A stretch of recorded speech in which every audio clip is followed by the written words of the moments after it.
Miss Marple and the murder of the vicar's wife. The afternoon sun cast dappled shadows through the ancient oak trees of St. Mary Mead's vicarage garden, where white cloths draped over trestle tables fluttered gently in the warm June breeze. Mrs. Dolly Bantry had organized the annual church fete with her usual enthusiastic efficiency, and by 3 o'clock, nearly every resident of the village had gathered on the immaculate lawn. Chinese lanterns hung expectantly from the branches, waiting for evening, and the scent of freshly cut grass mingled with the sweeter perfume of the vicarage's famous rose garden. Miss Jane Marple sat in her customary wicker chair beneath the largest oak, her knitting needles clicking with mechanical precision as she worked on what appeared to be a rather complicated pattern in pale blue wool. Her sharp blue eyes, however, were not focused on her work, but rather on the tableau unfolding before her with all the complexity of a stage play. At 73, Miss Marple had attended every church fete for the past 50 years, and she had learned that human nature, like her knitting patterns, followed certain predictable sequences, though the variations were what made life interesting. "More tea, Miss Marple?" asked young Lucy Islesborough, who was helping to serve refreshments. Lucy was a bright girl, home from university for the summer, and Miss Marple had watched her grow from a rather plain child into a sensible young woman with excellent observational skills. "Thank you, my dear, that would be lovely," Miss Marple replied, offering her cup without taking her eyes from the vicar's wife, who stood near the prize marrow display, looking rather like a prize marrow herself, pale, waxy, and somehow out of place despite being in her own garden. Constance Clement was 42 years old, considerably younger than her husband, the Reverend Leonard Clement, who, at 65, moved with the slightly stooped gait of a man who had spent too many years bent over theological texts. They had been married for 7 years, and it was generally agreed in the village that the marriage was not what one might call a love match. The late Mrs. Clement, the vicar's first wife, had been a woman of enormous energy and genuine piety. The current Mrs. Clement was neither energetic nor particularly pious, though she was undeniably beautiful in a cold, classical way that reminded Miss Marple of a marble statue lovely to look at, but one wouldn't want to embrace it. "She's wearing that brooch again," observed Mrs. Price Ridley, who had settled into the adjacent chair with a plate piled high with cucumber sandwiches.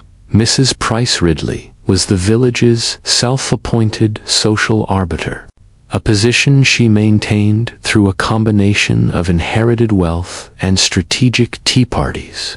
The sapphire one. "I heard it belonged to the first Mrs. Clement. Rather tactless, I call it." Miss Marple made a non-committal sound that could have meant anything. She had noticed the brooch as well, a rather fine piece, antique by the look of it, surrounded by small diamonds that caught the sunlight with every movement. But more interesting than the brooch itself was the expression on the face of Miss Diana Ashley, the vicar's ward, who stood 20 feet away, staring at Mrs. Clement with an intensity that could only be described as venomous. Diana Ashley was dark-haired and dark-eyed, with the kind of dramatic beauty that suggested Mediterranean ancestry somewhere in the family tree. She had come to live at the vicarage 5 years ago, following the death of her parents in a motor accident, and the first Mrs. Clement had welcomed her with open arms. The second Mrs. Clement had tolerated her with barely concealed resentment. Diana, for her part, made no secret of her feelings. She had been heard more than once to refer to Constance as that woman, in tones that dripped with contempt. "The fortune-teller tent is doing a roaring trade," Mrs. Bantry announced, bustling over with the barely contained excitement of a successful hostess. Her husband, Colonel Bantry, followed at a more sedate pace, looking rather as if he wished he were anywhere else. "Madame Zarado, between you and me, Jane, I'm quite sure she's really Mrs. Carpenter from Little Paddocks, has been telling everyone the most delicious fortunes. Apparently, I'm going to receive unexpected news from abroad, and Colonel Bantry is destined for a long journey.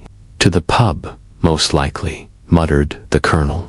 But his wife had already moved on to greet the doctor and his wife, Dr. Haydock, a comfortable man in his late 50s with the ruddy complexion of someone who enjoyed both his work, had just arrived with his wife, Margot, a thin, nervous woman who always gave the impression of being startled by life itself.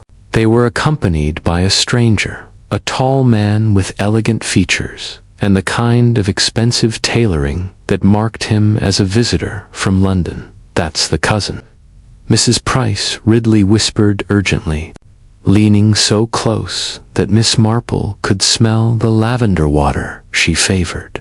"Mrs. Clement's cousin. Arrived yesterday, quite unexpectedly. Staying at the Blue Boar, I understand. His name is Giles Redfern, and he's something in the city. Unmarried." She imbued this last word with tremendous significance. Miss Marple watched as Constance Clement's face underwent a remarkable transformation at the sight of her cousin.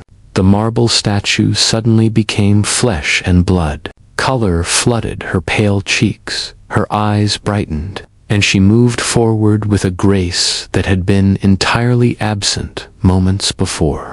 The vicar, standing nearby in conversation with the elderly Miss Weatherby about the church roof fund, did not appear to notice his wife's animation, but Diana Ashley noticed. Oh yes, Diana noticed indeed. The afternoon wore on with the gentle rhythm of all village gatherings. The children's races were run, with young Tommy Bond distinguishing himself in the sack race, despite starting from the wrong end of the field. The vicar judged the jam competition with diplomatic skill, awarding first prize to Mrs. Price Ridley, raspberry preserve, while quietly telling Miss Marple afterward that Mrs. Hart's strawberry jam had actually been superior, but that Mrs. Price Ridley's donation to the roof fund had been most generous. The band from Much Benham played rather enthusiastic versions of popular songs, only occasionally managing to play the same notes. At the same time, it was approaching 5 o'clock, when Miss Marple observed Constance, Clement, and Giles Redfern walking together. The rose garden at the far end of the grounds. They moved with the studied casualness of people who did not wish to appear to be seeking privacy, but were, in fact, desperate for it. Diana Ashley watched them go, her hands clenched so tightly around her teacup that Miss Marple quite expected it to shatter. "I need to fetch more scones from the kitchen," Diana said abruptly to no one in particular, and strode toward the vicarage with quick, angry steps. 15 minutes passed. The light began to take on the golden quality of early evening, and Mrs. Bantry was directing the hanging of the lanterns when a scream shattered the gentle afternoon air. It was a scream of pure terror, raw and primal, and it came from the direction of the rose garden. The crowd fell silent for one frozen moment before erupting into confused motion. People ran toward the sound, while others stood paralyzed with shock. Miss Marple set down her knitting with deliberate calm and rose from her chair, following at a more measured pace. By the time she reached the rose garden, a crowd had already gathered around the small ornamental pool that served as its centerpiece. Constance Clement lay face down in 18 inches of water. Her pale blue dress spread around her like the petals of some grotesque flower.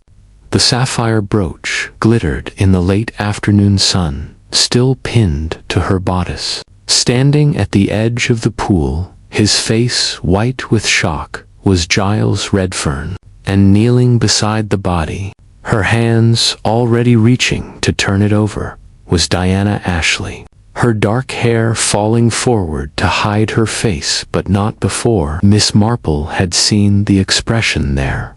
It was not an expression of shock or horror, though Diana would claim both in the minutes to come.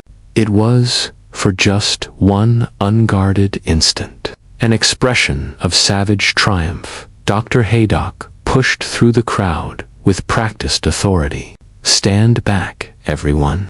Give me room." He bent over the body, checking for a pulse at the neck, then looked up at the vicar, who had arrived, pale and trembling. "I'm sorry, Leonard. She's gone." "But how?" someone asked. "Did she fall? Did she faint?" The doctor's face was grim as he pointed to a mark on the back of Constance Clement's head, just visible through her fair hair. "That's no accident. Someone struck her from behind before she entered the water. This is murder." The Blue Boar's private parlor had been commandeered by Inspector Slack of the Much Benham Police, a solid, red-faced man who approached detective work with all the subtlety of a bull in a china shop. He sat behind a small table that seemed entirely too delicate for his bulk, while Sergeant Lake, younger and considerably more thoughtful, took notes in a careful hand. By 9 o'clock that evening, the entire village of St. Mary Mead was in a state of feverish speculation. The garden party had been shut down immediately following the discovery, but not before every guest had been questioned briefly and instructed not to leave the village. This directive had the predictable effect of making everyone feel simultaneously important and guilty. Regardless of their actual involvement, Miss Marple had returned to her cottage and changed into a comfortable evening dress before accepting Mrs. Bantry's urgent invitation to come to Gossington Hall immediately, Jane, for I simply cannot bear to be alone with my thoughts, and Arthur has locked himself in the library with a decanter of brandy. Now she sat in Mrs. Bantry's drawing room, a cup of tea growing cold on the table beside her, while her friend paced back and forth with uncharacteristic agitation. "It's too dreadful, Jane, too absolutely dreadful. In our own vicarage garden, what will people say? The church fete has always been such a respectable event. And poor Leonard, he looked absolutely shattered, though I must say," Mrs. Bantry paused in her pacing.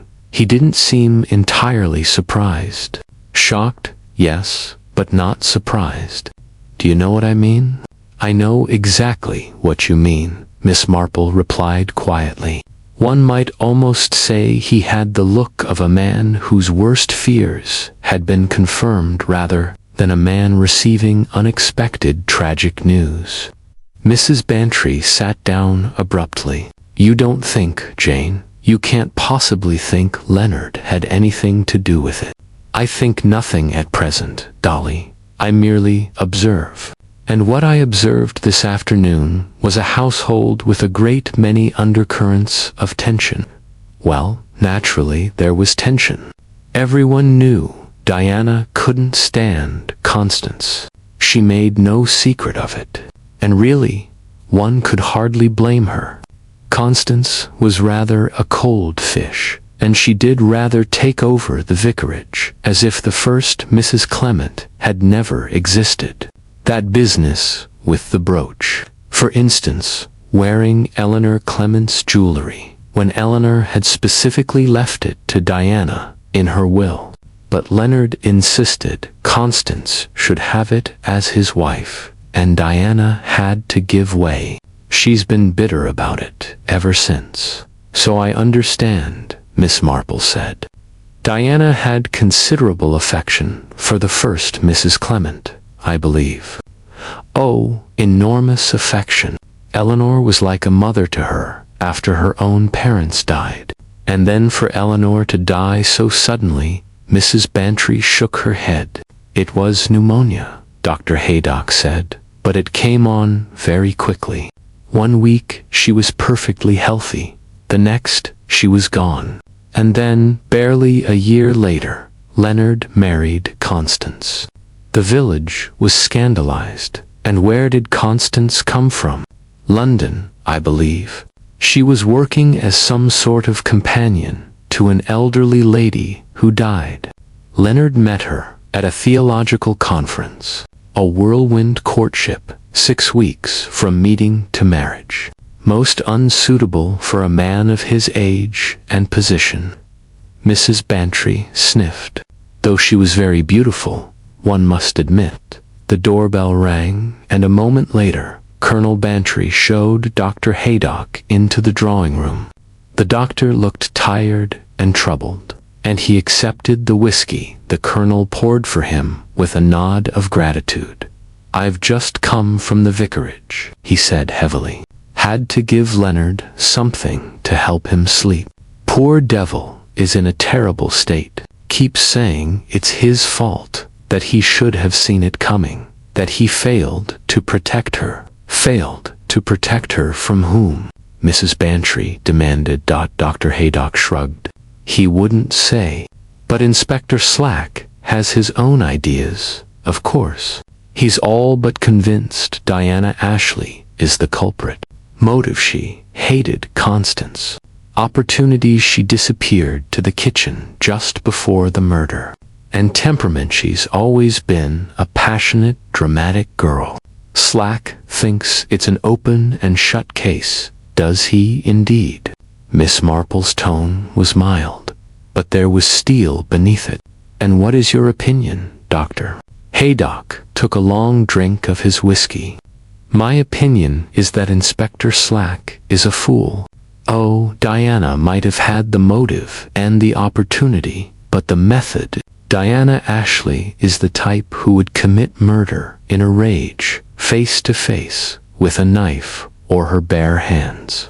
This was cold-blooded, calculated. Someone struck Constance from behind with considerable foresight, say a smooth, heavy object, possibly the ornamental stone ball from the garden wall, though we haven't found the weapon yet. Then they held her face down in the water until she drowned. That takes planning and nerve. It's not Diana's style at all. Then whose style is it? Colonel Bantry asked before anyone could answer. The doorbell rang again. This time it was Lucy Islesborough, looking flushed and excited. "I'm so sorry to disturb you, Miss Marple, but I thought you should know I've just come from the village, and everyone is talking. They're saying that Giles Redfern and Constance Clement were having an affair, that they were lovers long before she married the vicar, that she only married Leonard for his position and respectability, and now that Giles has come back into her life, she was planning to leave." "Good Lord," Colonel Bantry muttered. "Where did this information come from?" Miss Marple asked. "Mrs. Carpenter, the one who was Madame Zara at the fete. She says she overheard them talking in the rose garden just before Constance was killed. She'd gone behind the tent to have a cigarette where no one would see her, and she heard voices. Giles was begging Constance to leave with him, saying he'd waited 7 years and couldn't wait any longer. And Constance said something about the money and just a little longer, and not yet." Dr. Haydock set down his glass with a sharp click. "If that's true, then Giles Redfern becomes a prime suspect. Perhaps Constance refused to leave, after all, and he killed her in a rage. Or perhaps, Miss Marple said softly, someone else overheard that conversation and acted upon it. They all turned to look at her.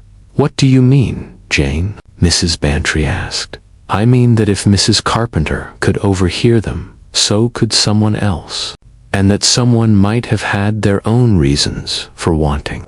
Constance Clement dead reasons that had nothing to do with love or passion, and everything to do with fear of what might happen if she left. The vicar, Colonel Bantry, said slowly, if she divorced him, it would ruin his career. The church doesn't look kindly on clergymen whose wives leave them. Or Diana, Dr. Haydock added. If Constance left, she might have taken valuable property, with her jewelry, for instance. The brooch was only one piece. There's an entire collection that belonged to the first Mrs. Clement.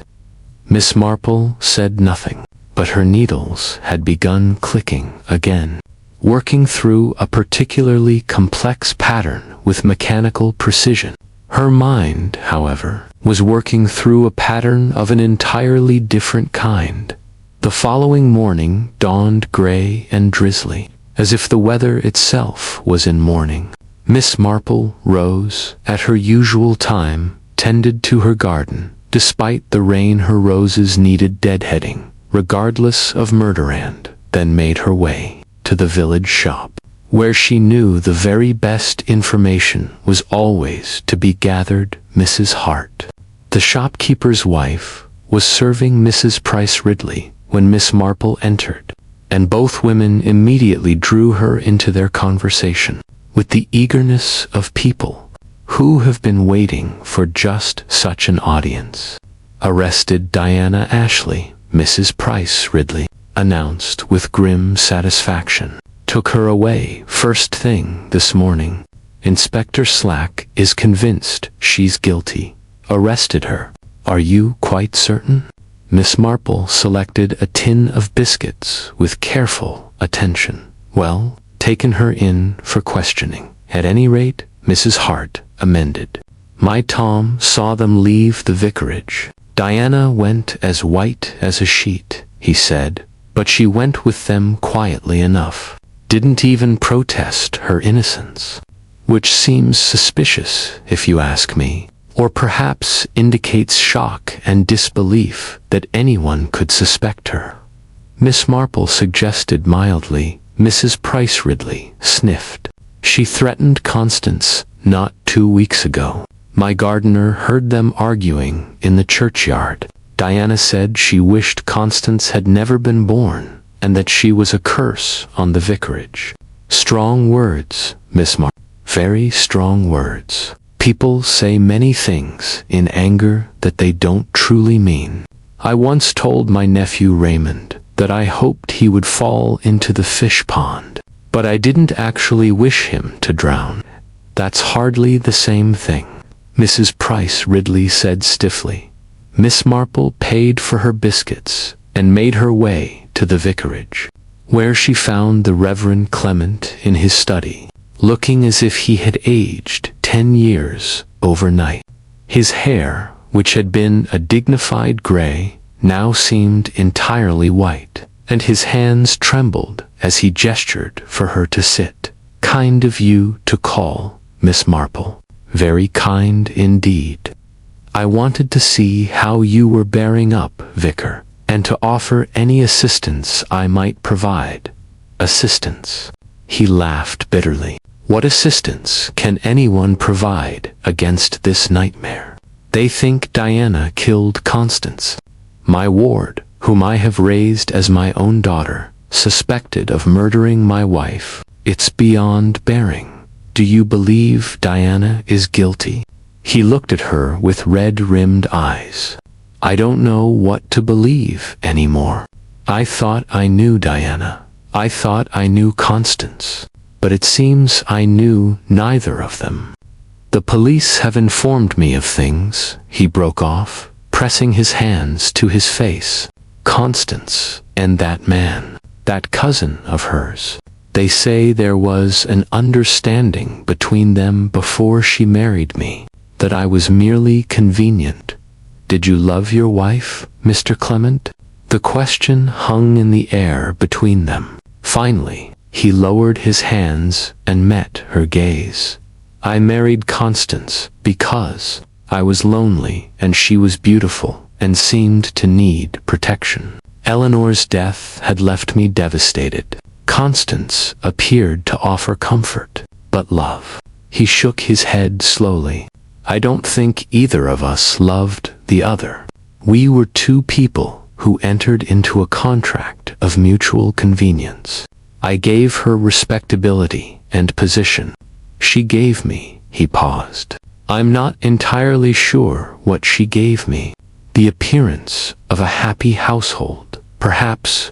The reality was quite different. Were you aware of her relationship with Mr. Redfern? Not until yesterday. But in retrospect, there were signs. Her animation when he arrived. The way she made excuses to go into the village whenever I knew he was there. I chose not to see it. He stood and walked to the window, looking out at the rain-soaked garden. Perhaps I chose not to see many things. Miss Marple rose to leave, but paused at the door. Mr. Clement, did Constance have access to your first wife's papers? Her correspondence? Her personal documents? He turned, surprised. Why? Yes. I gave her Eleanor's desk when we married. I thought she should have the use of it. Why do you ask? Merely curiosity. I'm a foolish old woman with too much interest in other people's affairs. Thank you for seeing me. She left the vicarage and made her way through the rain to the Blue Boar, where she knew Giles Redfern was still residing. The landlord, Mr. Prescott, was a garrulous man who was more than happy to discuss his guest while polishing glasses behind the bar. Shocking business, Miss Marple. Absolutely shocking. And Mr. Redfern taking it very hard, if you ask me. Locked himself in his room last night and wouldn't come down for dinner. This morning he came down looking like death itself. Ordered breakfast, couldn't eat a bite of it, and went back upstairs. The police have been to question him twice already. Has he said anything about his relationship with the deceased? Mr. Prescott leaned forward conspiratorially. He told Inspector Slack that he and Mrs. Clement were childhood sweethearts, grew up on neighboring estates. Apparently, though both families lost their money, he went into the city to make his fortune, and she went into service. They corresponded for years, but then the letters stopped. He didn't know she'd married the vicar until he saw the announcement in the Times. Broke his heart, he said. Then why did he come here? Said he wanted to see her one last time, to make his peace with the situation. But my chambermaid, who's a sharp one, says she saw him at the railway station last week, and he had 2 suitcases with him. Not the luggage of a man making a brief visit. If you take my meaning, Miss Marple took his meaning very well indeed. She returned home to find a note from Dr. Haydock, asking her to call on him at her earliest convenience. She found him in his surgery, examining what appeared to be a small fabric sample through a magnifying glass. Ah, Miss Marple, good of you to come. I wanted your opinion on something. You have such excellent eyesight for close work. Look at this. He handed her the magnifying glass and the fabric. I found this caught on a rosebush near the pool. What do you make of it? Miss Marple examined it carefully. It was a small piece of grey wool, quite fine quality, with what appeared to be a few strands of darker thread woven through it. This is from an expensive garment, she said slowly. A man's suit, I would say, given the weave and the color. The darker threads appear to be navy blue, and there's something else. She peered closer. There's a small amount of a waxy substance on it. Not mud or grass stain. Something deliberately applied. That's what I thought.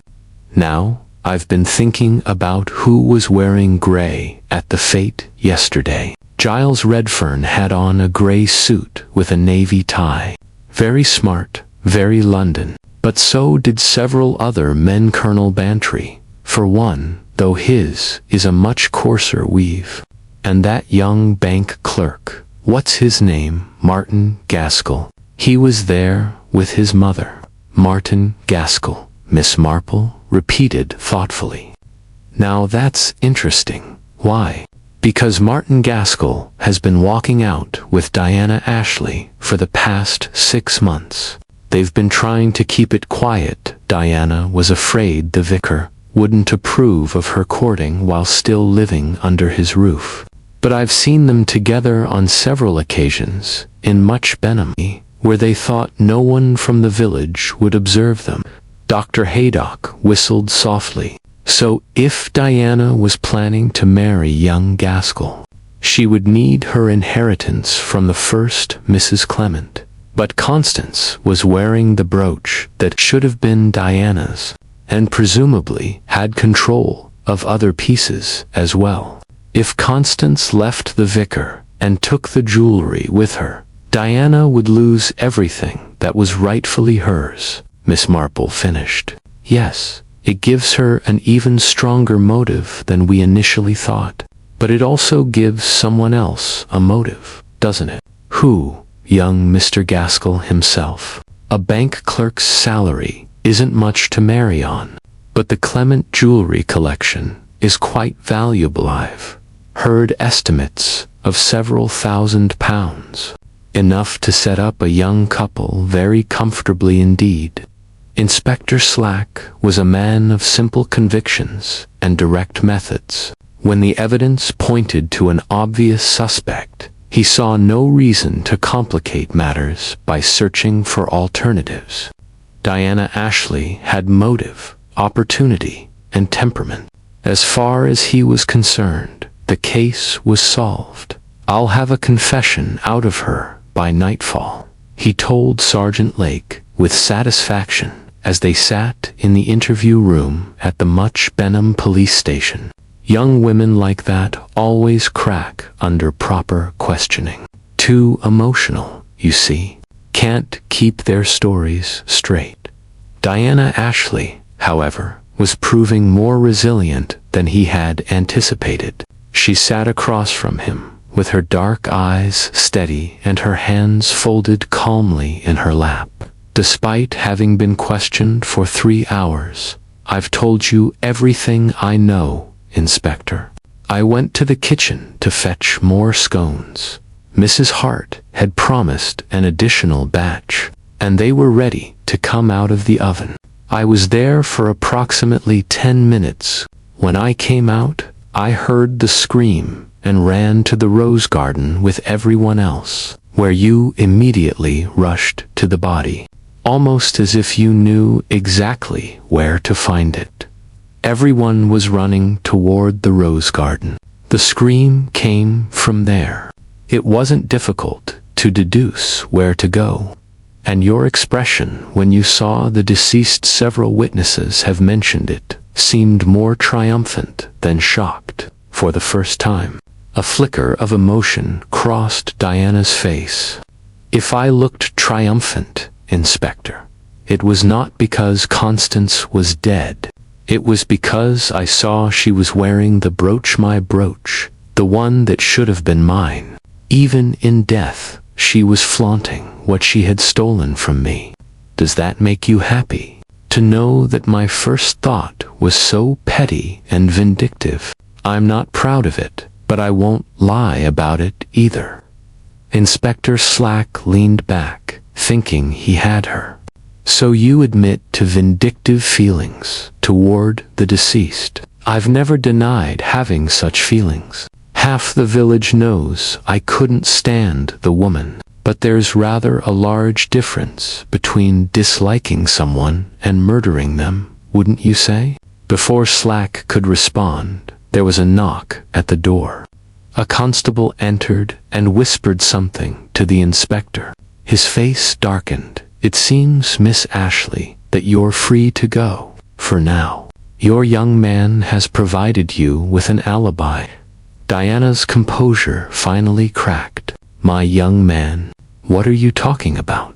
"Mr. Martin Gaskell has come forward to say that he was with you in the kitchen during the relevant time period.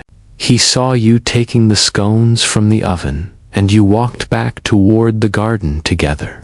He says there's no possible way you could have committed the murder." Diana stood, her face pale. "Martin shouldn't have said that. He wasn't with me in the kitchen.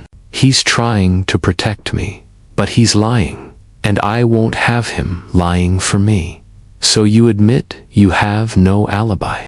"I'm saying Martin wasn't there. Cook was there, as I said. She can confirm my presence in the kitchen." "But Martin," she stopped, seeming to realize she was making things worse. "I'd like to leave now, if I may." After she left, Sergeant Lake looked at his superior with troubled eyes. "What do you make of that? If young Gaskell is lying to protect her, it suggests she needs protecting. But if she's rejecting his alibi, perhaps she's innocent after all and doesn't want him to perjure himself. Or perhaps," Inspector Slack said grimly, "they're both involved, and she's afraid that if we look too closely at his alibi, we'll discover they were actually working together." While Diana was being questioned, Miss Marple had paid a call on Mrs. Haydock, the doctor's wife, who was one of those nervous women who couldn't keep a secret if their life depended on it. Over tea and seed cake, Miss Marple gently steered the conversation toward the events of the previous day.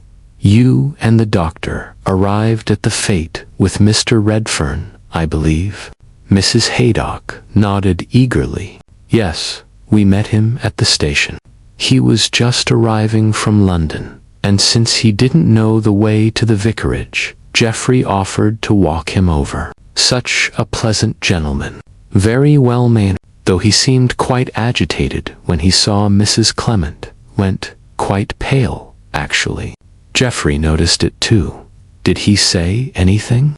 "Only that it had been many years since he'd seen his cousin, and he was overcome with emotion. But Miss Marple, between you and me, I don't think it was entirely cousinly emotion, if you know what I mean. The way he looked at her," Mrs. Haydock lowered her voice. "It was the way a man looks at a woman he loves, or loved once, at any rate." "And how did Mrs. Clement respond?" "Oh, she was pleased. You could see it in her face. She actually smiled. I mean, not that cold expression she usually wore. They went off to the rose garden together after about an hour. Said they wanted to catch up on family news in private. But I saw them through the gap in the hedge, and they weren't talking about family. He was holding her hands, Miss Marple, both of them, and she was leaning toward him in a most particular way. Did anyone else see them?" Mrs. Haydock thought for a moment. Diana Ashley might have. She was standing near the hedge, looking absolutely furious. And that young man of hers, Martin Gaskell, he was there too, trying to talk to her, but she wasn't paying him any attention. She was watching Constance and Mr. Redfern with such hatred on her face that it quite gave me a chill. This was confirmed when Miss Marple, on her way home, encountered Martin Gaskell himself, walking aimlessly through the village with the stunned expression of a man whose world has just collapsed around him. "Miss Marple," he said when he saw her, and there was such desperation in his voice that she immediately suggested they sit on the bench outside the church. You've been to the police station. I understand. Yes, I tried to give Diana an alibi, but she wouldn't accept it. She practically threw it back in my face. He put his head in his hands. I don't understand her. I was trying to help, trying to protect her.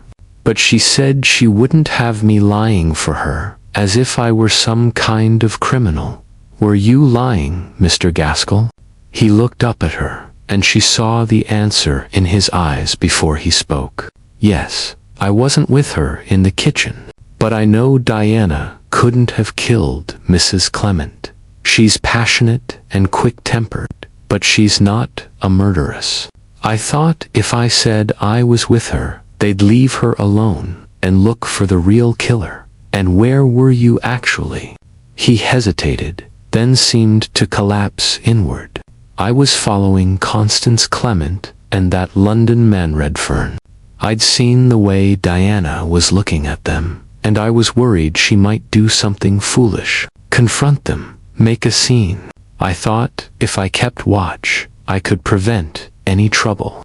And did you see what happened to Mrs. Clement? No, I followed them as far as the rose garden entrance, but then I realized how ridiculous I was being, lurking about like some character in a penny dreadful. So I turned back toward the tea tables. I was there when the scream came. I swear it. I didn't see who killed her, but he was lying. Miss Marple could see it in the way his eyes shifted away from hers, in the tension of his shoulders. He had seen something, but whether it was the murder itself or something equally damning, she could not yet determine that evening.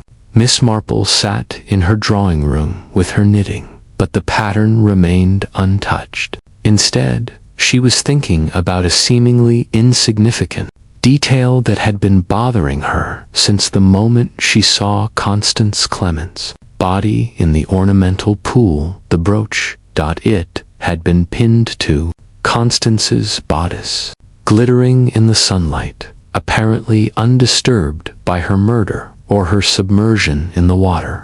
But something about it had seemed wrong to Miss Marple's experienced eye. She had spent 70 years observing the details of daily life, and she knew how women wore jewelry, how fabric responded to water, how a piece pinned to a dress should look.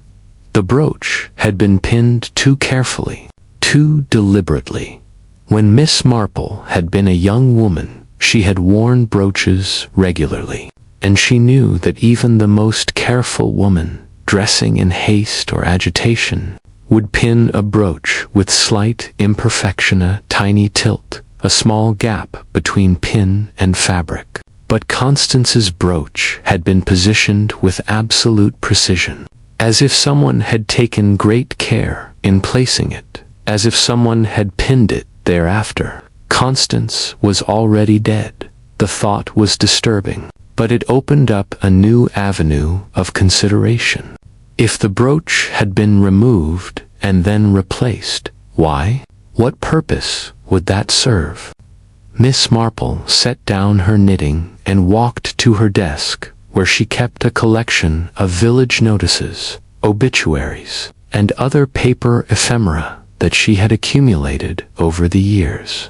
She found what she was looking for after only a few minutes of searching: the death notice for Eleanor Clement, the vicar's first wife, from 7 years ago. Eleanor had died in February, leaving behind her husband and their ward, Diana Ashley. The notice mentioned that she had been ill for only a week before succumbing to pneumonia. It also mentioned, in that peculiar way that death notices did, that she had been a woman of strong character and independent means, devoted to charitable works. Independent means. That was interesting. The Clement family had never been wealthy, but Eleanor had apparently brought some money to the marriage. And where was that money now? The following morning, Miss Marple called upon Mr. Weatherby, the village solicitor, on the pretext of updating her own will.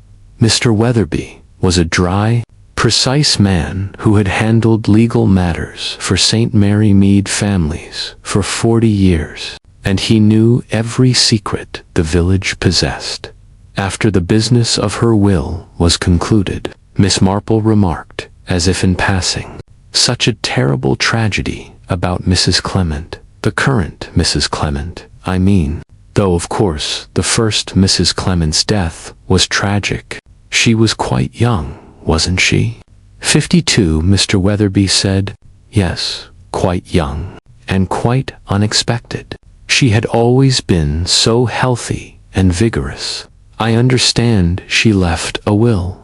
Mr. Weatherby gave her a sharp look over his spectacles.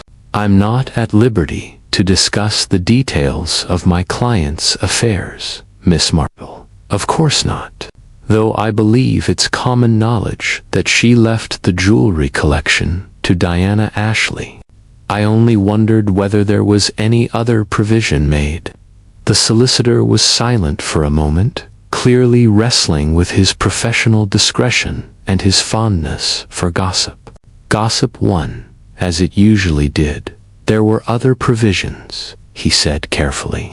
"Mrs. Clement left her personal estate, approximately £5,000 in trust for Diana Ashley, to be given to her upon her marriage or her 30th birthday, whichever came first. The vicar was named as trustee, and the jewelry was specifically bequeathed to Diana, to be given to her immediately upon Mrs. Clement's death. However," he paused, "there was some dispute about this. The vicar felt that as his new wife, Constance should have the use of the jewelry. Diana objected, but she was only 18 at the time and in no position to press the matter. Eventually, a compromise was reached. Diana would allow Constance to wear the pieces, but they would remain legally Diana's property and would be returned to her upon her marriage or when Constance was no longer the vicar's wife." "I see. And had there been any recent discussion about this arrangement?" Mr. Weatherby shifted uncomfortably. "Diana came to see me 2 weeks ago. She said she was planning to marry and wanted to know the status of her inheritance. I informed her that both the jewelry and the trust fund would become hers upon marriage, provided she was marrying with the vicar's blessing. She seemed quite satisfied with this information, and if Constance Clement had divorced the vicar and left the village, the jewelry would have remained Diana's property. As for the trust fund, well, that would have depended on whether the vicar remained as trustee. If he had been professionally ruined by a divorce scandal, the court might have appointed a new trustee, but the money would still eventually go to Diana. Miss Marple thanked him and left, her mind working rapidly. So Diana had everything to gain and nothing to lose by Constance's death, perhaps a suspicion of murder. But what if Diana hadn't known about the conversation between Constance and Giles Redfern? What if she had believed Constance would remain at the vicarage indefinitely, keeping the jewelry that was rightfully Diana's? It still didn't explain the brooch. Miss Marple's next call was on cook at the vicarage, a comfortable woman named Mrs. Matthews, who had served the household for 20 years. She found the cook in her kitchen, red-eyed from weeping, but still going through the motions of preparing lunch for the vicar. "He won't eat it," Mrs. Matthews said mournfully. "Poor gentleman hasn't eaten a proper meal since it happened. Just picks at his food like a bird. And no wonder, with all this horror and the police tramping through the house at all hours. You were here on the day of the fate, I believe, in the kitchen." "Yes, Miss Marple. I was finishing the scones for the tea table. Miss Diana came to fetch them, just as she said." She was here for maybe 10 minutes, no more. Helped me arrange them on the plates, and then carried 2 of the plates back out with her. There's no way she could have been in the rose garden murdering Mrs. Clement, whatever that Inspector Slack thinks. Did you see anyone else during that time? Mrs. Matthews thought for a moment. Young Mr. Gaskell was lurking about near the kitchen door when Miss Diana went out. I saw him through the window. Looked like he was trying to decide whether to follow her or not. And earlier, perhaps 20 minutes before Miss Diana came to the kitchen, I saw Mr. Redfern, the London gentleman, walking toward the house from the direction of the rose garden. He seemed to be in quite a state, actually, face all flushed, hands shaking. He went into the house through the side door. Into the house. Are you certain? Quite certain. I thought it odd at the time. Why would a guest be going into the house during the fete? But then, everything that happened afterward put it out of my mind. This was a new piece of information. If Giles Redfern had left Constance in the rose garden and entered the house, where had he gone? And why?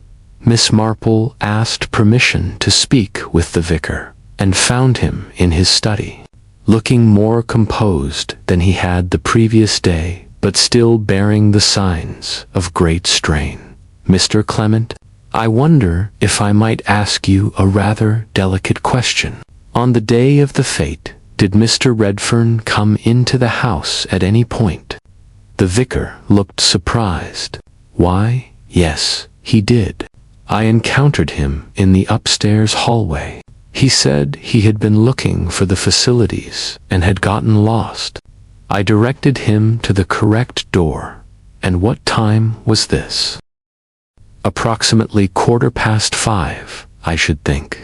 Perhaps 20 minutes before it happened. Was he carrying anything? Carrying anything? The vicar frowned. Not that I noticed. Why do you ask? Merely trying to establish everyone's movements. Thank you, Mr. Clement. You've been most helpful. But as Miss Marple left the vicarage, she was thinking furiously. The upstairs hallway. What could Giles Redfern have been doing in the upstairs hallway of the vicarage? The facilities were downstairs, as any guest would have been informed. He had been searching for something, but what? And then she remembered her earlier conversation with the vicar, when she had asked about Constance's access to Eleanor Clement's papers. The desk, Eleanor's desk, which the vicar had given to Constance. A desk that would presumably be in the bedroom she shared with the vicar, or perhaps in a private sitting room. A desk that might contain papers, letters, documents, perhaps even a diary, that could prove dangerous to someone if they came to light. The atmosphere in St. Mary Mead had grown oppressive with secrets and suspicion. Neighbors who had lived peacefully side by side for years now eyed each other with distrust. The village shop became a battleground of whispered accusations and defensive denials. And at the center of it all was the vicarage, its windows dark even during the day, as if the house itself was in mourning. On the 3rd day after the murder, Inspector Slack received a visitor at the police station. Mrs. dressed in her most imposing afternoon costume and carrying an air of righteous indignation like a weapon. I have information that may be relevant to your investigation. Inspector, she announced, settling herself into the chair across from his desk without waiting to be invited. Information concerning the character and background of the deceased. Inspector Slack, who had been hoping for a confession, or at least a reliable eyewitness, tried not to show his disappointment. Go on, Mrs. Price Ridley. I have been making inquiries, discreet inquiries, you understand, into Constance Clement's background. She claimed to have been a companion to an elderly lady in London before her marriage. But I have discovered that there was considerably more to her story than that. She paused for effect, and Slack resisted the urge to hurry her along. Constance Redfern, that was her maiden name, was the daughter of a country squire who lost everything in unwise investments. The family estate was sold to pay debts when Constance was 20. Her mother died shortly after, and her father drank himself to death within 2 years. Constance and her brother Giles were left with nothing. Giles went into the city, as we know.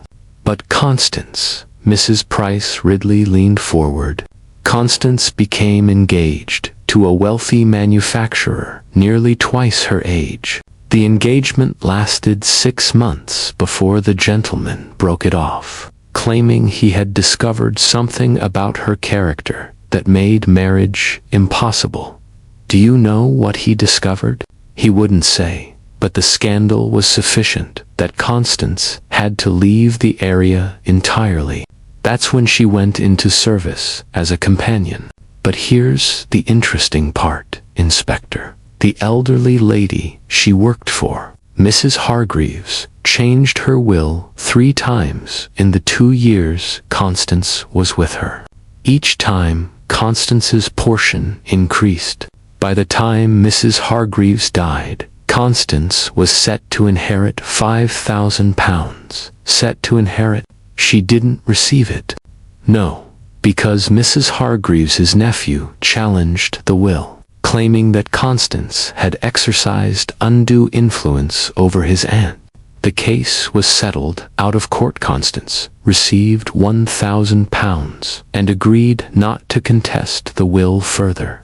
And shortly after that settlement, she met the vicar at a theological conference and married him within 6 weeks. Inspector Slack sat back, processing this information. So she was, essentially, a fortune hunter. That's a harsh term, Inspector, but not inaccurate. And consider this, Eleanor Clement had independent means. £5,000 in trust for Diana, but perhaps other assets as well. What if Constance married the vicar, expecting to gain control of that money? But the vicar isn't a wealthy man. No, but his wife was, or had been. And then she died, very suddenly, less than a year before the vicar married Constance. The implication hung in the air between them. Sergeant Lake, who had been taking notes, looked up sharply. Are you suggesting, Mrs. Price Ridley, that Constance Clement had something to do with the first Mrs. Clement's death? I'm suggesting nothing of the sort, Mrs. Price Ridley said primly. I'm merely presenting facts for you to draw your own conclusions. But I will say this, Dr. Haydock attended Eleanor Clement during her final illness, and he was quite puzzled by how rapidly she deteriorated. He mentioned at the time that the symptoms seemed unusually severe for simple pneumonia. After Mrs. Price Ridley left, Inspector Slack and Sergeant Lake looked at each other. We need to talk to Dr. Haydock, Slack said. And we may need to consider exhumation. But Dr. Haydock, when questioned, was cautious in his responses. Yes, Eleanor Clement's death was unexpected. She was a robust woman, rarely ill. But pneumonia can strike anyone, and it can progress very rapidly under certain circumstances. I had no reason at the time to suspect anything unnatural. But you were puzzled by the symptoms. Puzzled is perhaps too strong a word. The progression was faster than I would have expected, but not impossible. If you're asking whether I suspected poisoning, the answer is no. There were no symptoms that specifically indicated poison, no convulsions, no unusual coloring, no paralysis. She simply grew weaker and weaker until her lungs filled with fluid and she died. Could someone have poisoned her in a way that mimicked pneumonia? Dr. Haydock was quiet for a long moment. Theoretically, yes. There are substances that could suppress the immune system or damage the lungs gradually. But one would need access to such substances and the knowledge to administer them without detection. Constance Redfern, Constance Clement, had no medical training that I'm aware of. But she nursed Eleanor Clement during her illness, didn't she? She did. The vicar had met her at a conference just weeks before Eleanor fell ill, and she came to visit. When Eleanor became sick, Constance offered to stay and help nurse her. The vicar was grateful for the assistance. Dr. Haydock's face was troubled. Good God, Slack. Surely you're not suggesting I'm not suggesting anything yet, Doctor. But I am going to recommend that we exhume Eleanor Clement's body for a thorough post-mortem examination. While the police pursued this new line of inquiry, Miss Marple was conducting her own investigation. She had returned to the vicarage, this time with the specific purpose of examining Eleanor Clement's desk, which she found after a discreet inquiry of Mrs. Matthews in what had been Constance's private sitting room on the first floor. The vicar, when asked, gave his permission readily. I don't know what you hope to find, Miss Marple, but you're welcome to look. Constance used that desk regularly for her correspondence. I haven't had the heart to go through her things yet. The desk was a handsome piece of mahogany, with multiple drawers and a lockable central compartment. Ms. Marple examined it carefully, running her fingers along the edges, checking for hidden springs or false bottoms. In the third drawer, she found what she was looking for, a bundle of letters tied with a faded ribbon, and beneath them, a leather-bound diary. The letters were from Giles Redfern to Constance, spanning a period of 7 years. Miss Marple read them with growing understanding. They were love letters, passionate and increasingly desperate. In the early letters, Giles spoke of making his fortune and coming back for Constance. In the later letters, he begged her to leave the vicar, to run away with him, to choose love over security. But it was the diary that provided the final piece of the puzzle. Eleanor Clement had kept it faithfully, and her entries from the months before her death were particularly revealing. February 3rd, Constance Redfern came to tea today. Leonard met her at a conference and was quite taken with her. I find her cold and calculating, but Leonard sees only a young woman in need of Christian charity. He has invited her to visit again. February 10th, Constance has been here for a week. She insists on helping with everything, though I've told her it's not necessary. I've caught her going through my papers twice. When I confronted her, she said she was simply looking for writing paper. I don't believe her. February 15th, I'm feeling unwell. Nothing serious, just a persistent cough and fatigue. Constance has insisted on making me special teas and broths. She's very attentive, but there's something about the way she watches me that makes me uneasy. February 20th, I'm growing weaker. Dr. Haydock says it's pneumonia, but I don't feel as if it's a natural illness. My head is cloudy, my thoughts confused. I tried to tell Leonard about my suspicions regarding Constance, but the words wouldn't come out properly. He thinks I'm delirious with fever. February 22nd. I know what she's doing. I know, but I can't prove it. Diana must be protected. The jewelry, the money, it must all go to Diana. I've told Weatherby. He understands. But will it be enough?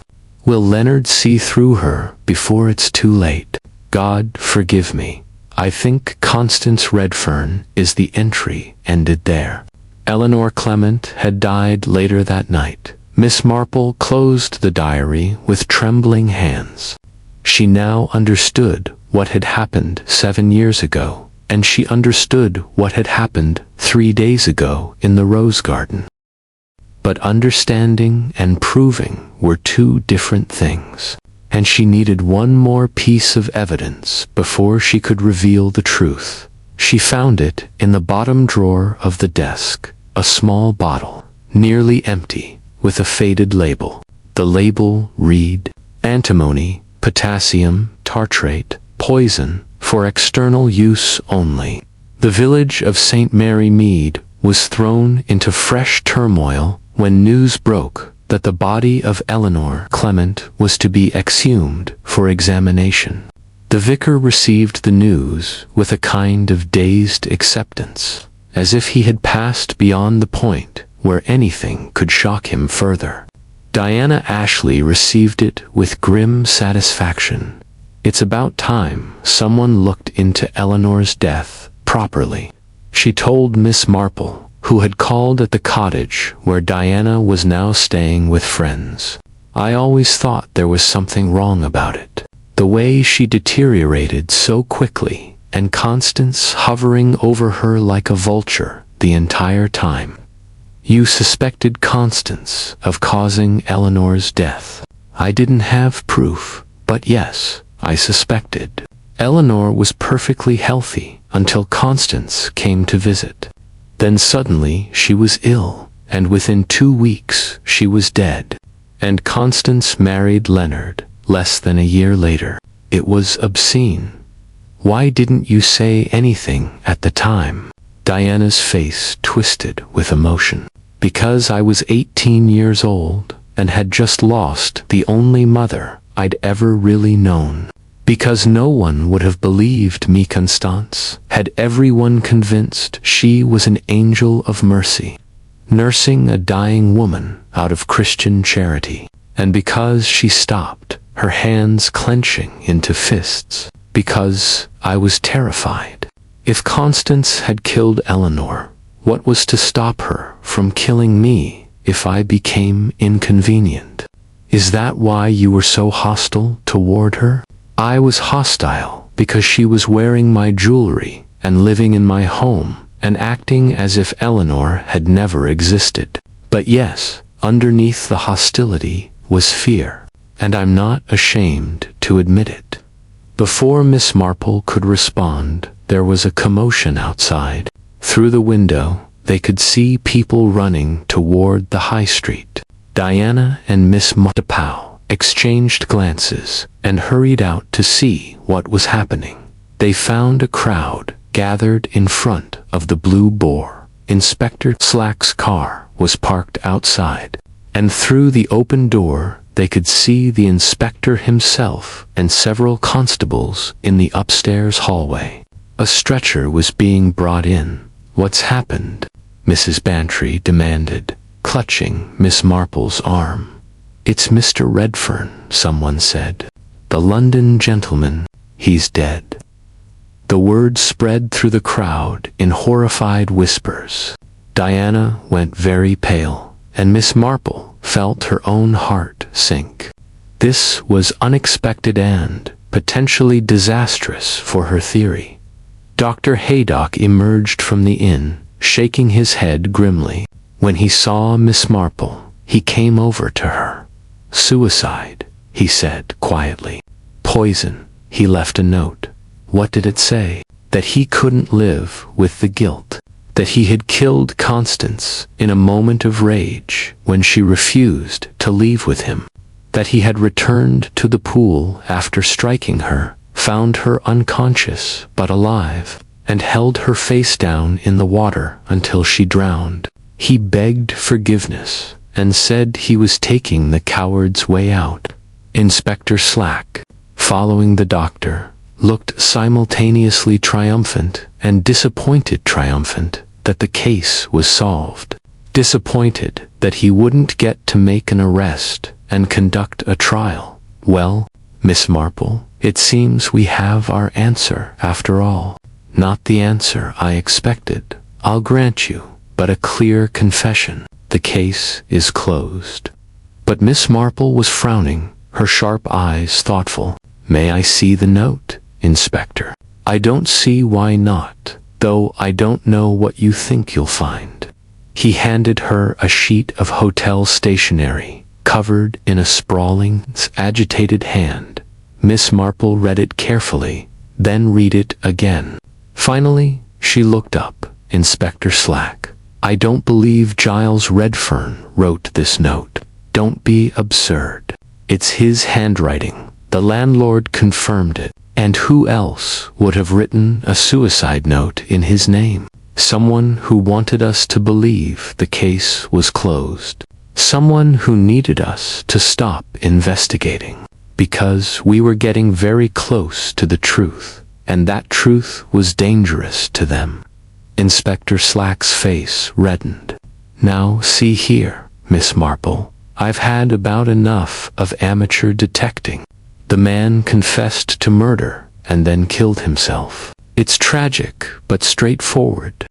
I won't have you complicating matters with your fanciful theories. Then perhaps you can explain to me, Inspector, how a man who is left-handed, as Mr. Redfern was, could write this note, which was clearly written by someone right-handed. You can see the slant of the letters, the way the pen was held. And perhaps you can also explain why a man confessing to a crime of passion would use the phrase, 'took the coward's way out.' That's not the language of genuine remorse. It's the language of someone trying to sound remorseful." Dr. Haydock leaned over to examine the note more closely. "By God, she's right. Look at the slant. And I can tell you, Redfern was left-handed. Di noticed when he was signing the register at the inn." Inspector Slack snatched back the note, examining it with new eyes. His face slowly drained of color. "Then, if Redfern didn't write this, then someone murdered him and staged it to look like suicide," Miss Marple said quietly.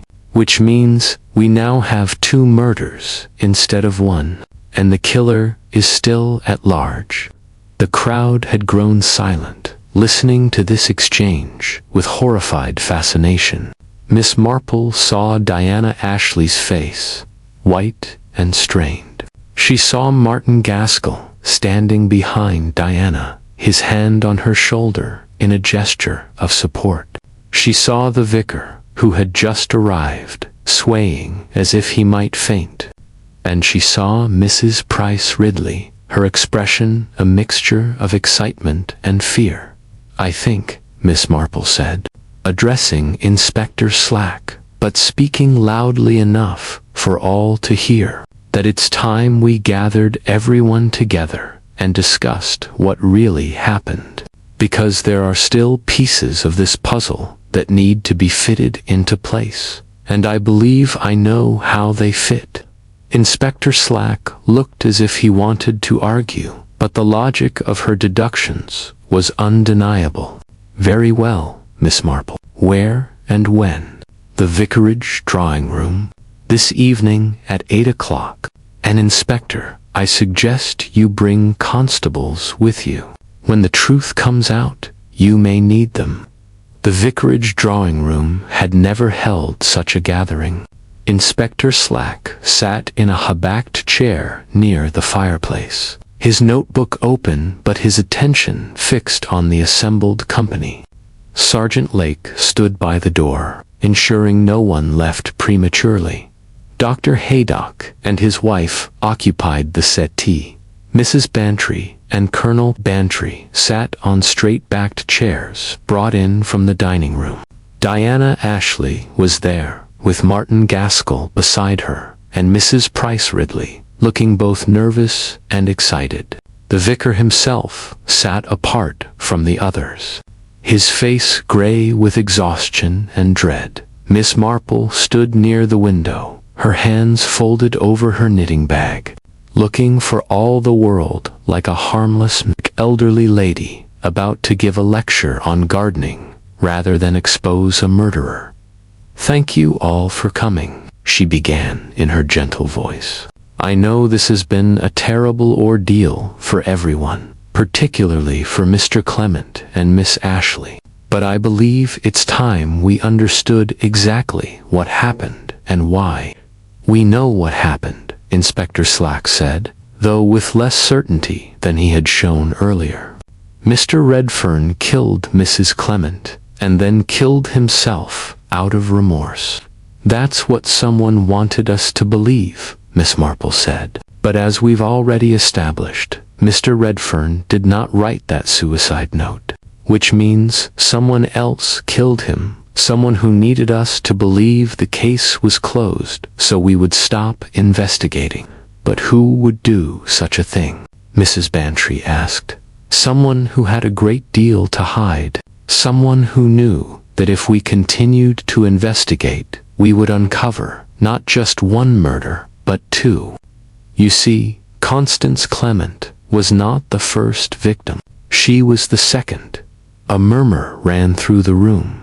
The vicar lifted his head, his eyes fixed on Miss Marple with dawning horror. 7 years ago, Miss Marple continued, Eleanor Clement died of what was believed to be pneumonia. But Eleanor herself suspected something else. In her diary, which I found in the desk that had been given to Constance, she wrote that she believed Constance Redfern was poisoning her, and I found, hidden in that same desk, a bottle of antimony potassium tartrate, which is a poison that administered in small doses over time can mimic the symptoms of respiratory illness. The vicar made a sound, half sob and half moan. Diana Ashley's face was rigid with vindication. "Constance Redfern came to this house as a guest," Miss Marple said, "but she came with a purpose. She needed money, and she had learned, through her acquaintance with the vicar, that his wife had independent means. So she ingratiated herself with the household, and when the opportunity arose, she began poisoning Eleanor Clement. It was slow, methodical, and nearly undetectable.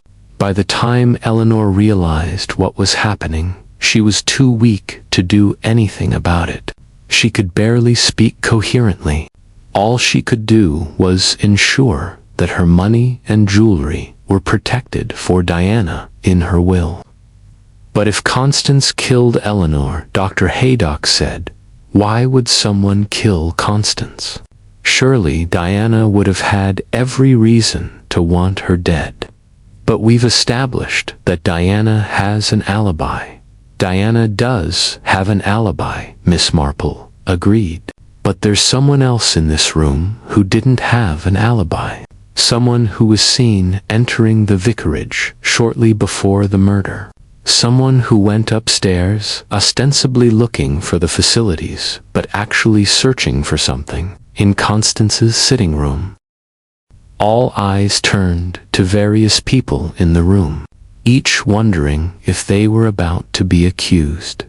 The problem, Miss Marple continued, is that there are actually two separate crimes we're dealing with, committed by two different people for two different reasons.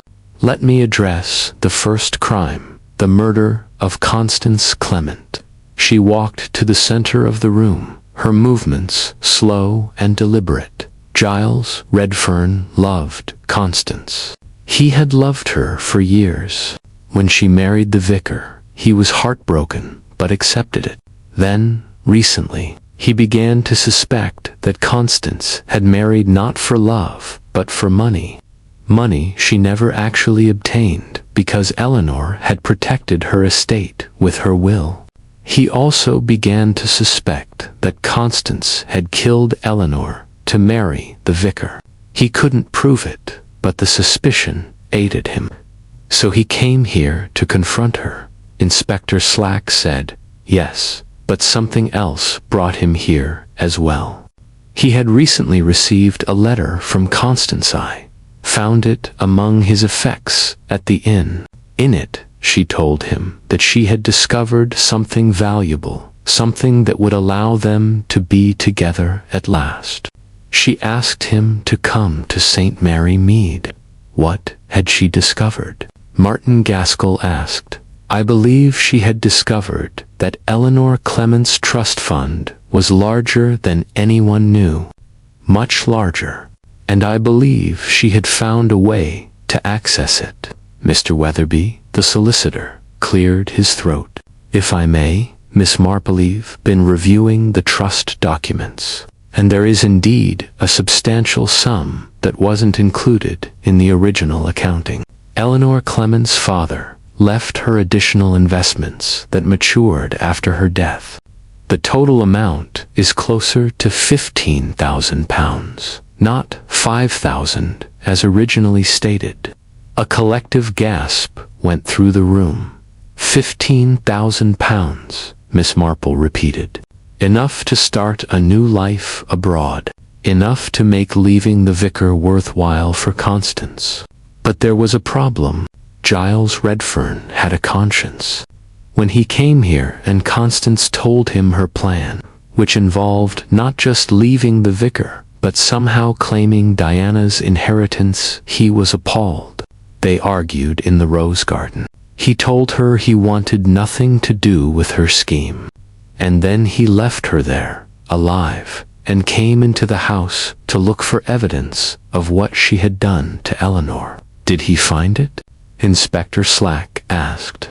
I believe he found the diary and possibly the poison bottle. And I believe he took them with him when he left the vicarage, which is why they were hidden away in the desks. Someone put them back there after Constance's death. But if Giles didn't kill Constance, who did? Miss Marple turned to look at Martin Gaskell, and the young man went very still. Mr. Gaskell, you told me you followed Constance and Mr. Redfern toward the rose garden, but turned back before you saw what happened. That wasn't true, was it? Martin's face had gone very pale. I don't know what you mean. I think you do. You see, there was a piece of fabric found caught on a rose bush near the pool.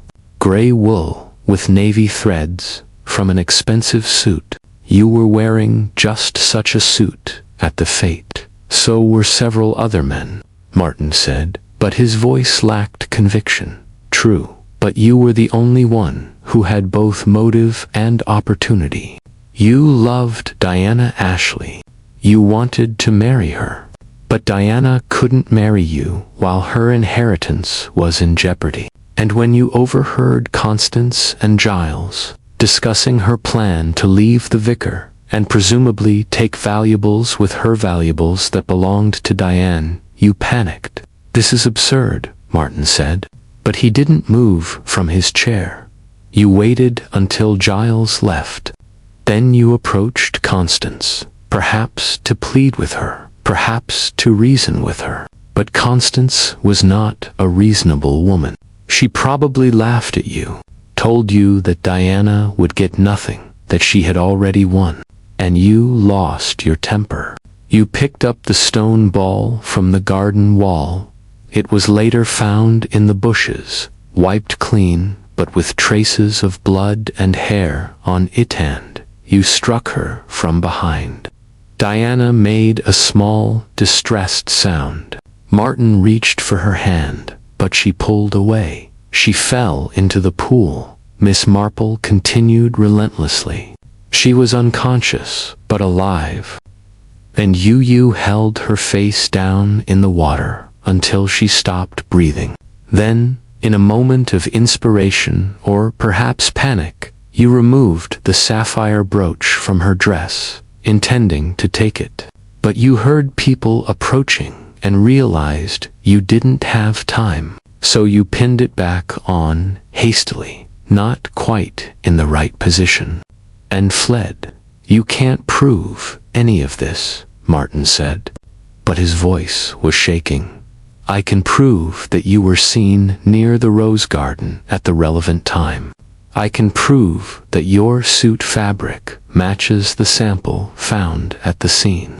And I believe that if the police search your rooms, they will find that your suit jacket is damaged where it caught on the rosebush. You probably tried to mend it, but you're not a tailor. The repair will be visible under close examination.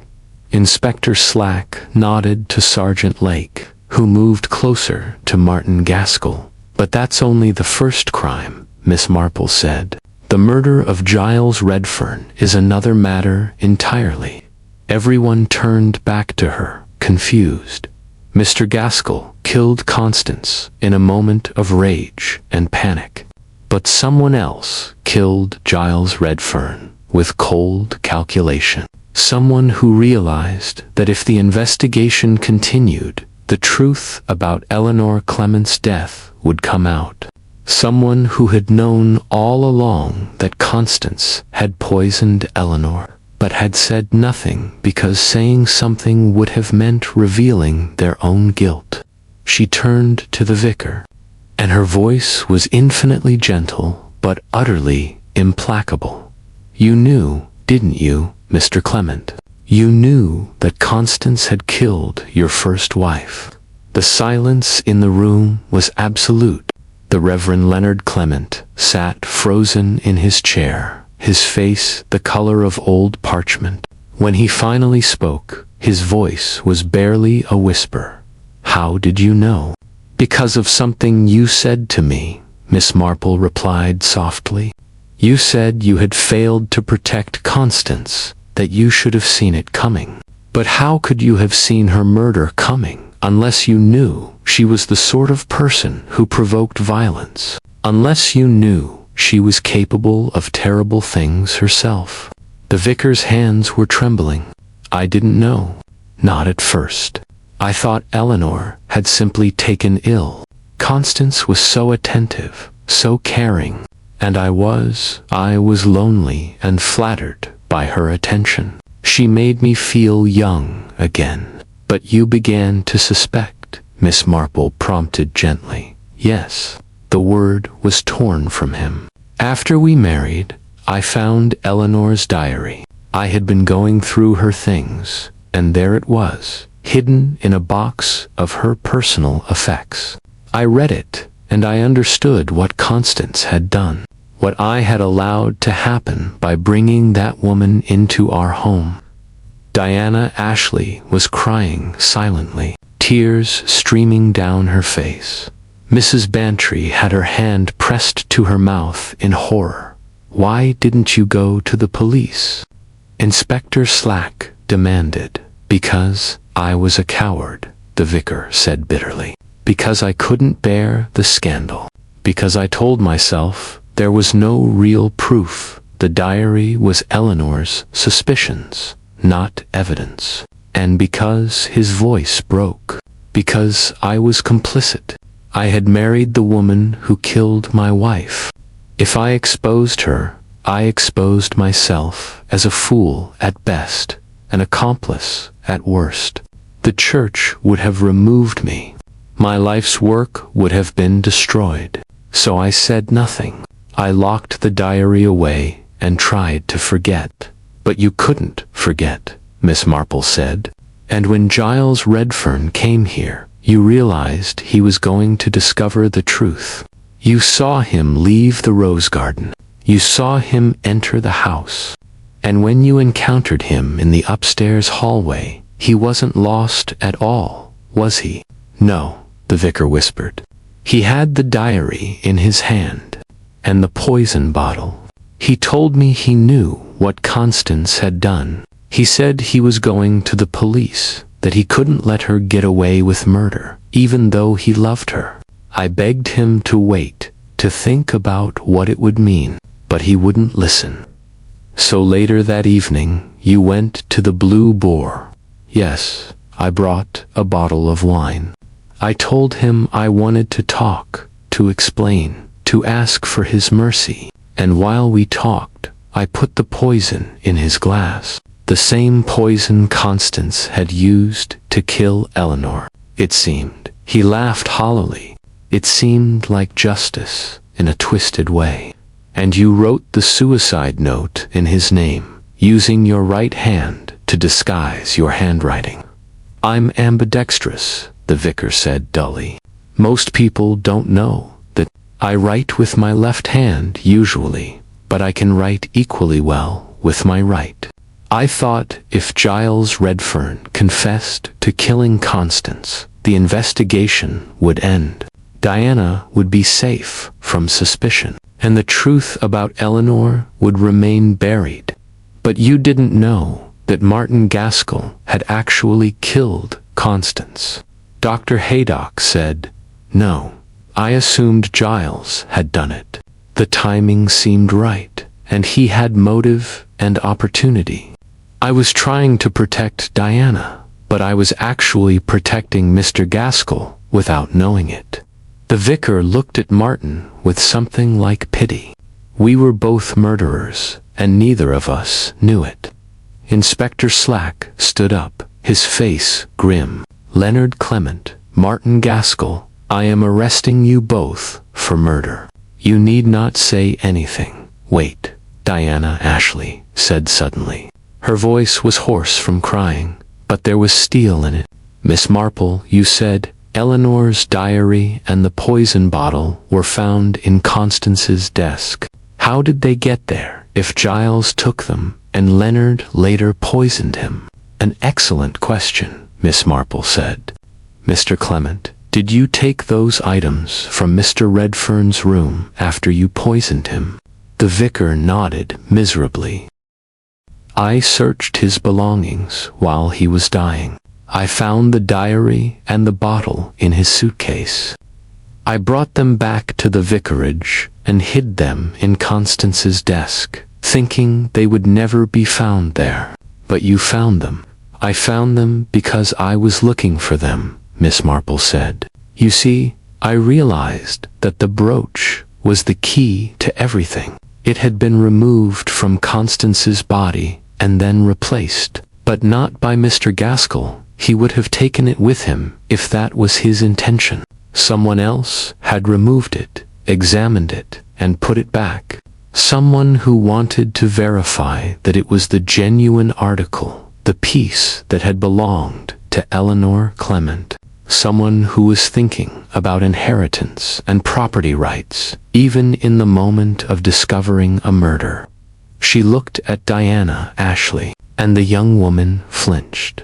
You were the first one to reach the body, Miss Ashley. You were kneeling beside it when I arrived, and the expression on your face wasn't grief or shock, it was triumph, because you saw the brooch and knew that with Constance dead, it was finally, legally yours, along with all the rest of the jewelry and the trust fund. That doesn't make her a murderer, Martin Gaskell said desperately.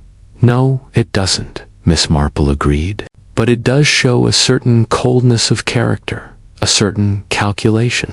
And it made me wonder what else you might be capable of, Miss Ashley. Diana stood up, her face pale but composed. Are you accusing me of something, Miss Marple? I'm suggesting that you knew more than you let on. I'm suggesting that you suspected your guardian of covering up evidence after Mr. Redfern's death. And I'm suggesting that you said nothing because it suited your purposes to have the case remain unsolved, to have suspicion spread among multiple people rather than focused on any one person. Because as long as there was confusion, there was safety for you and for Mr. Gaskell. Did you know? Inspector Slack asked Diana sharply. Did you know that Gaskell had killed Constance Clement?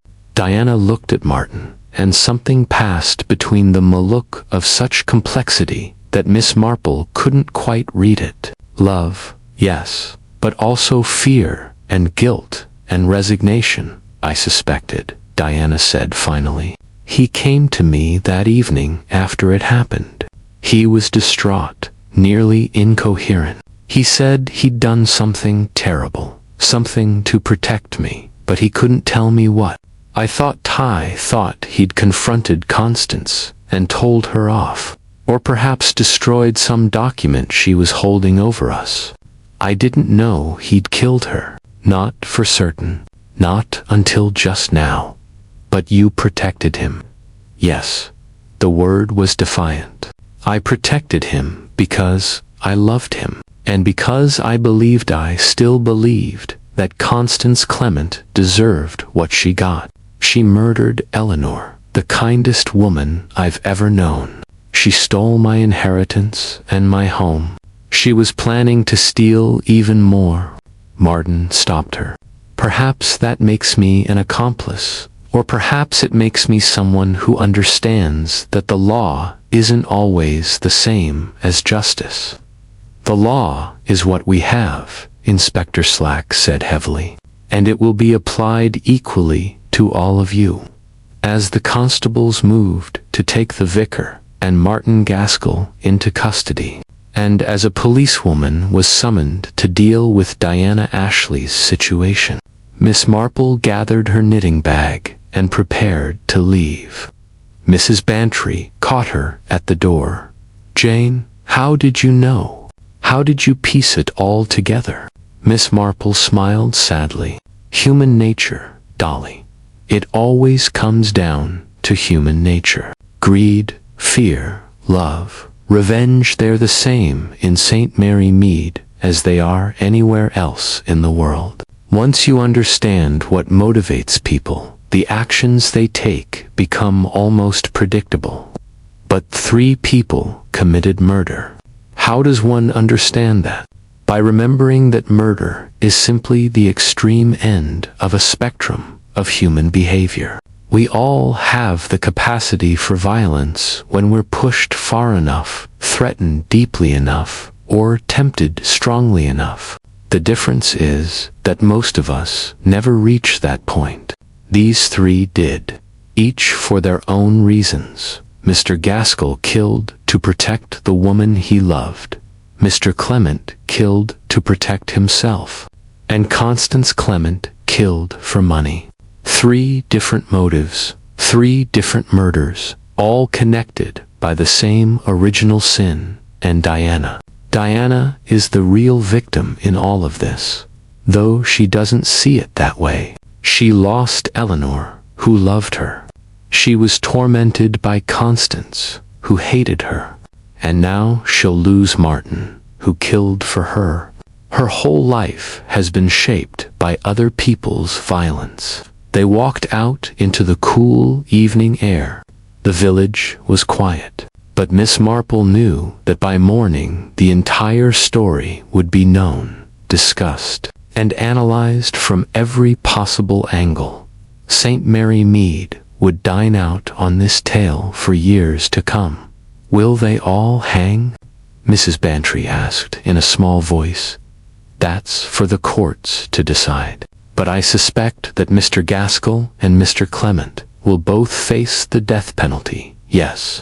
Diana's fate is less certain. She may be charged as an accessory after the fact, or she may be treated as a witness. Much will depend on exactly what she knew and when she knew it." They reached the gate of Miss Marple's cottage, and Mrs. Bantry turned to embrace her friend. "You did what had to be done. Jane, you found the truth." "I found a truth," Miss Marple corrected gently. "But I wonder if it's the whole truth.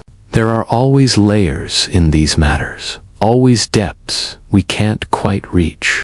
Eleanor Clement's diary spoke of suspicions, but she never proved them.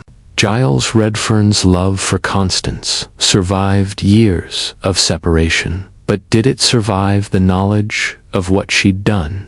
Martin Gaskell killed in what he believed was defense of Diana's rights, but would Diana have wanted him to?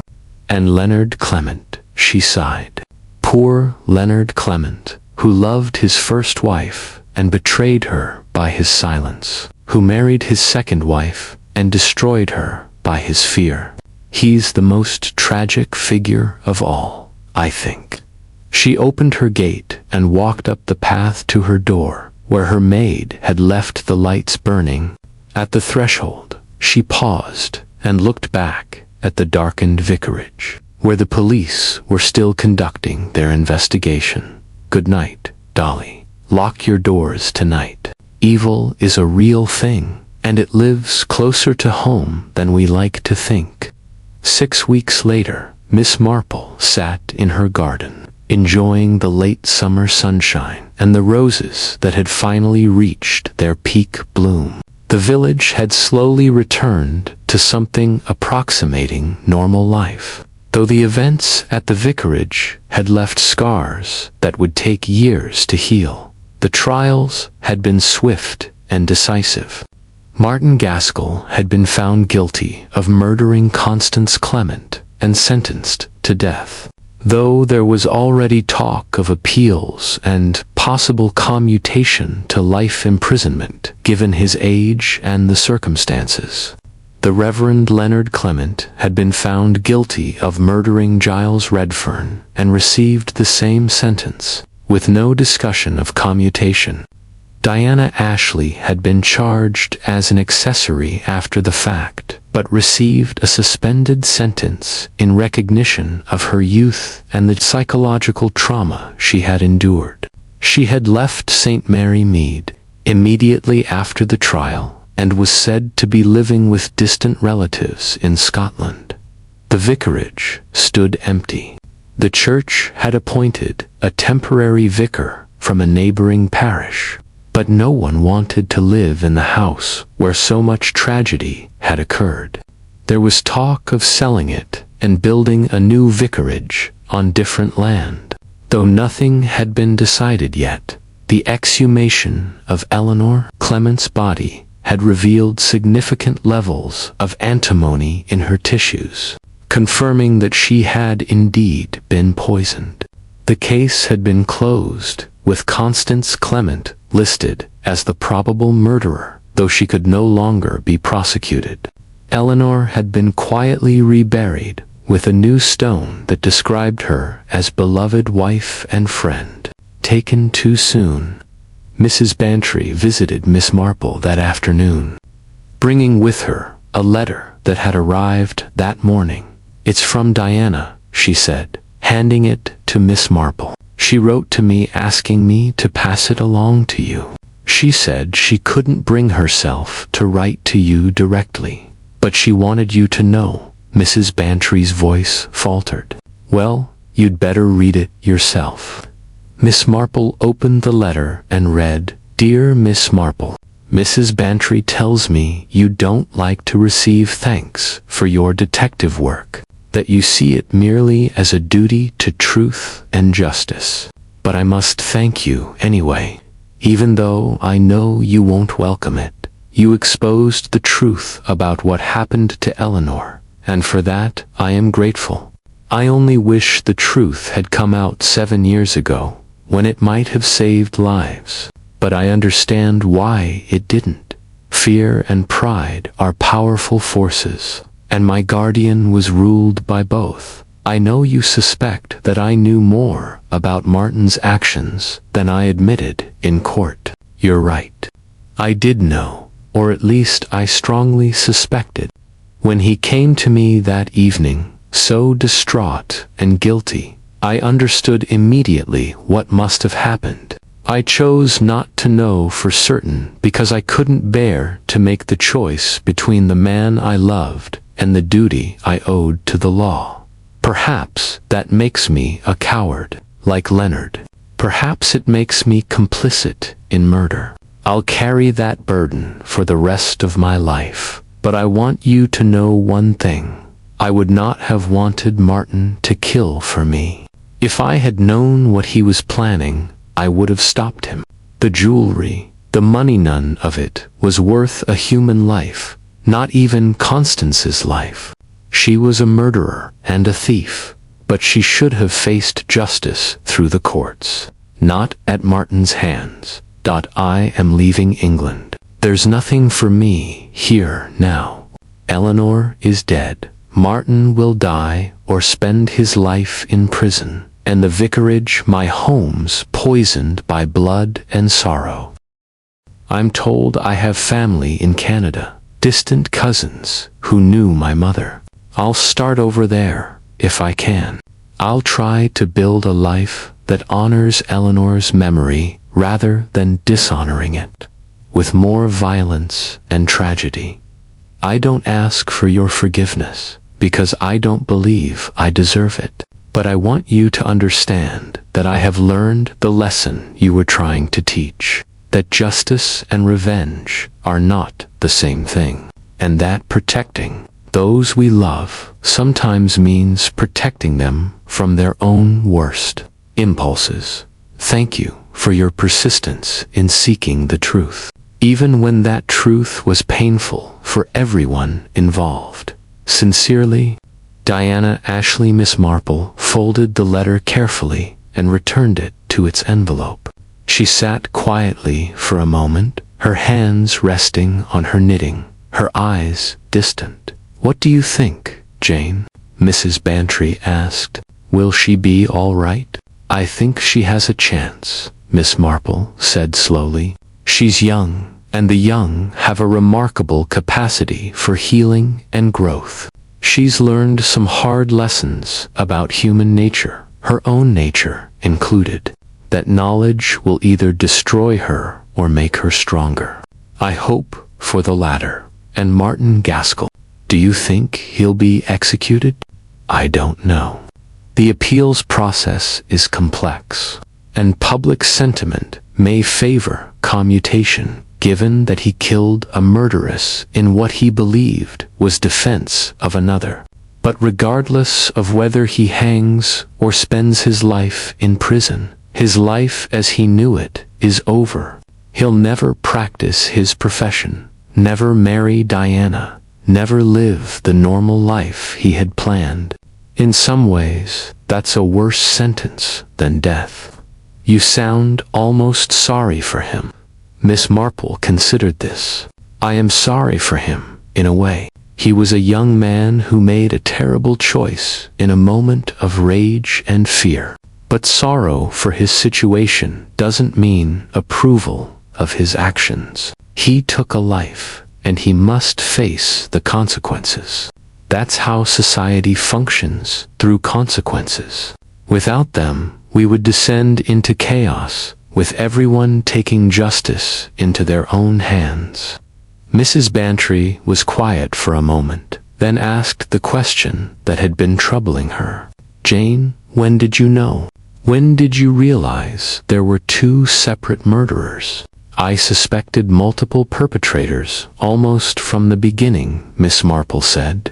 "The crime against Constance had the hallmarks of an impulsive, emotional act, but the crime against Giles Redfern was calculated and cold-blooded. The poison, the forged note, the staging of suicide. They didn't fit the same psychological profile.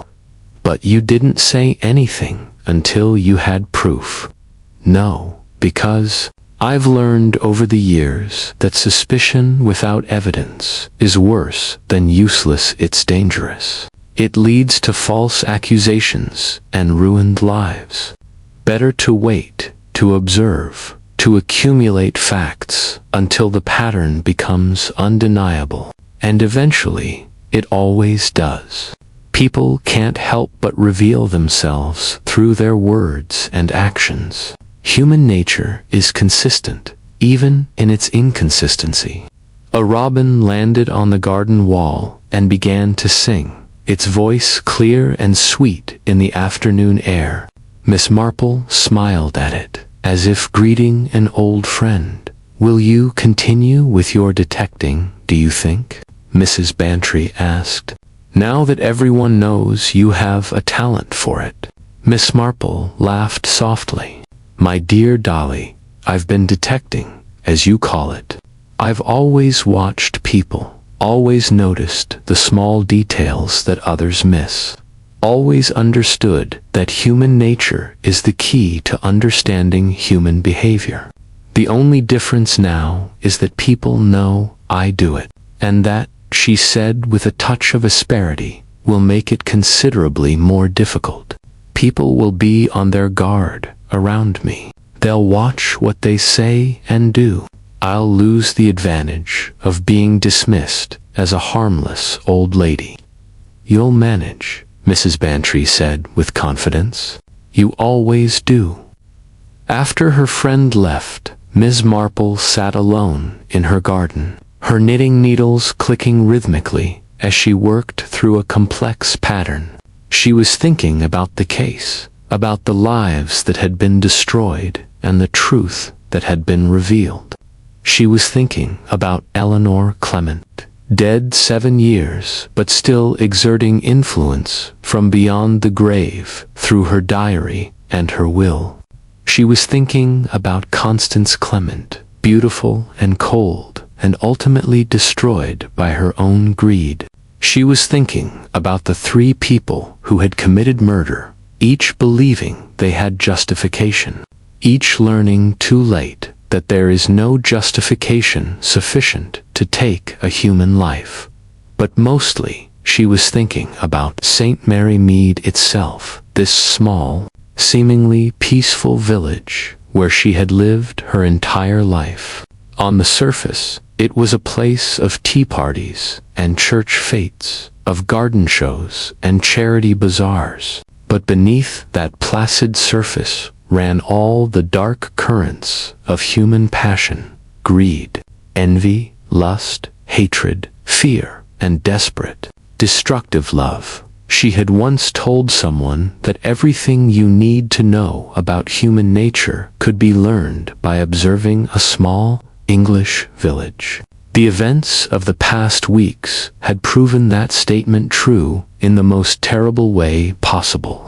But they had also proven something else, that even in the darkest circumstances, there were people who sought truth and justice, who believed in the rule of law, who tried, however imperfectly, to do what was right. The vicar had failed that test. He had chosen silence and self-protection over justice and truth. Martin Gaskell had failed it too, choosing violence over legal process. Even Diana Ashley had failed it, in her way, by protecting Martin when she suspected his guilt. But Dr. Haydock had passed it, pursuing the truth about Eleanor's death, even when it was uncomfortable. Mrs. Bantry had passed it, supporting the investigation despite her love of peace and harmony. Inspector Slack had passed it, eventually, by listening to evidence that contradicted his initial theory.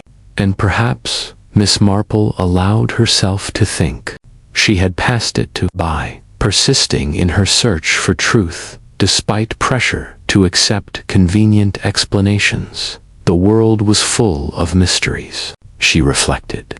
But the greatest mystery of all was the human heart's capacity for both tremendous good and appalling evil, often existing in the same person at the same time. Understanding that complexity, accepting it, and working within it to find justice, that was the real detective work, the real challenge. And it was a challenge that would continue as long as humans lived together in communities, as long as they loved and hated and feared and hoped. There would always be another crime, another mystery, another tragedy born of human weakness and human passion. But there would also always be people like her, she thought, with quiet satisfaction. People who watched and listened and remembered. People who understood that the smallest details could reveal the largest truths. People who believed that justice mattered, even when it came slowly and imperfectly. She finished the row she was knitting and held up the work to examine it.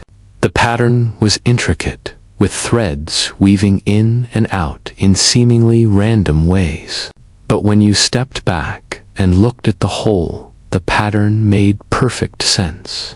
Every thread had its place, every stitch its purpose, just like human lives, she thought, just like human crimes, confusing and chaotic up close. but forming a comprehensible pattern when viewed from the right perspective. The sun was setting now, casting long shadows across her garden.